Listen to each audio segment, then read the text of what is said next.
కృత్రిమ మేధ మీద ఎక్కువగా ఆధారపడకుండా మెదడును ఉపయోగించడం, సృజనాత్మకతను పెంపొందించుకోవడం అవసరమని సాక్షాత్తు గూగుల్ అధిపతి సుందర్ పిచాయ్ సలహా ఇస్తున్నారు. అలాగే ఏఐ చెప్పేవన్నీ గుడ్డిగా నమ్మొద్దని కూడా ఆయన హెచ్చరిస్తున్నారు.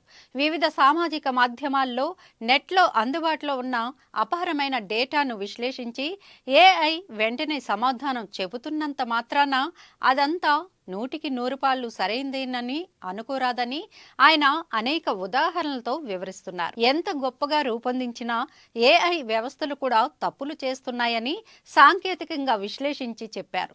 ప్రపంచమంతా ఏఐ రంగంలోకి పెట్టుబడుల వరద పారుతున్నా ఏఐ తప్పు చేస్తే, ఏఐ కూలిపోతే, ఏఐ గాలిబుడుగా పేలిపోతే అన్న ఎరుకతో ప్రత్యామ్నాయాలు ఇప్పటి నుండే సిద్ధం చేసుకోవాలని సూచిస్తున్నారు. ఏఐ నామస్మరణతో ఊగిపోతున్న ప్రపంచం చెవికి సుందర్ పిచాయ్ హెచ్చరికలు వినబడతాయా? అంతకు ముందు పని చేసినా పని చేయకపోయినా కనీసం మెదడు మోకాల్లోనో అరికాల్లోనో ఒక అవయవంగా ఉనికైనా ఉండేది.